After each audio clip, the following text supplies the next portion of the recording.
Hello guys, good morning. তো আমি একটু আগে ঘুম থেকে উঠে ব্রাশ টাশ সব কিছু করা কমপ্লিট হয়ে গেছে।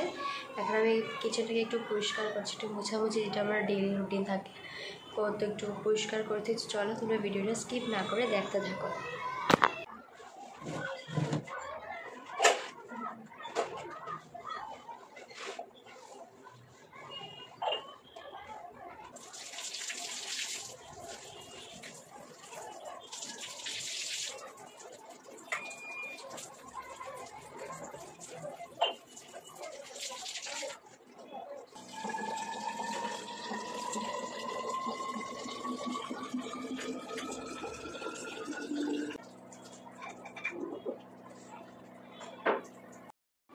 ঘুগনিটা আমার বয়েল হয়ে গেছে, তো এখন আমি ঘুগনিটা বানিয়ে ফেলবো।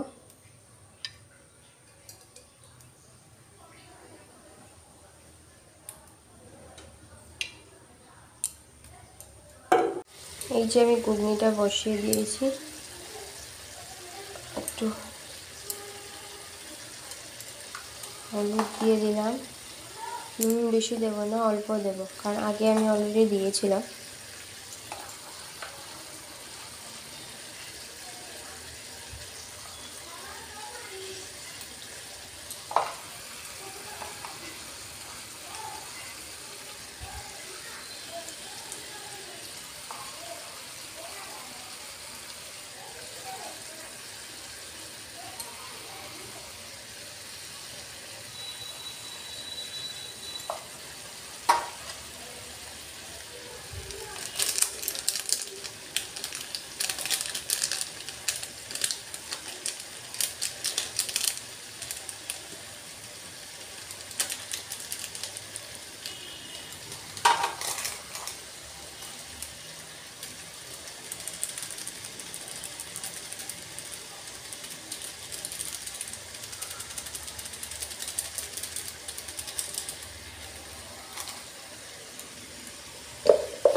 যে আমার সকালের ব্রেকফাস্টটা রেডি, ঘুগনি হয়ে গেছে, আর আমার বড় খেয়ে চলে গেছে, আর আমার শ্বশুরকেও দিয়ে দিয়েছি। এখন সব কিছু কাজ সেরে ফেলে এখন আমি ব্রেকফাস্টটা করতে বসছি। রান্না কমপ্লিট হয়ে গেছে, এখন চলে আসলাম ঠাকুর পুজো দিতে। তো ঠাকুর পুজো দিয়ে তারপর রান্না করতে হবে। তো চল, আজকে রান্নাতে কি কি আছে, কি কি মেনু হবে তোমাদের সাথে অবশ্যই শেয়ার করবো। তো তোমরা ভিডিওটা স্কিপ না করে কন্টিনিউ দেখতে থাকো। তো আই হোপ ভিডিওটা ভালো লাগবে, আর আমার সব ব্লগগুলো তোমাদের কেমন লাগছে প্লিজ একটু কমেন্ট করে জানিও। তো চলো দেখতে থাকো। এই দেখো আমাদের গাছের ফুল, সেদিন তোমাদেরকে গাছগুলো ফটোগুলো দিয়েছিলাম, ফেসবুকে দেওয়া হয়েছিল। তো এইটার ফুল দেখো কি সুন্দর লাগছে। আজকে লাঞ্চ মেনুতে আছে কি, চলো দেখাই তোমাদেরকে।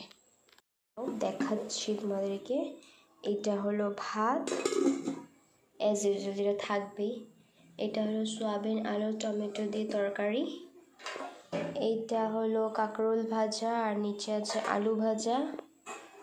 আর এটা হলো চানার ডাল, কারণ আজকে আমাদের ভেজ, তার জন্য আজকে এটাই রান্না হয়েছে। ভেজ হলো চিন্তা যে কি খাবো কি না, তো আজকে সয়াবিন তরকারি খেতে ইচ্ছা করছিল, তার জন্য সয়াবিন তরকারি বানিয়েছি। তো এখন হয়ে গেছে বিকাল, আমার সন্ধ্যা টন্ধ্যা দেওয়া শেষ, এখন করবো চা। তো আজকের জন্য ব্লগটা এতটুকু। যদি ভিডিওটা ভালো লেগে থাকে তাহলে don't forget to like, comment, share and subscribe to our YouTube channel. আর যারা যারা ফেসবুকে দেখছো তারা একটু পেজটাকে ফলো করে দিও। তো আজকের জন্য এতটুকুই।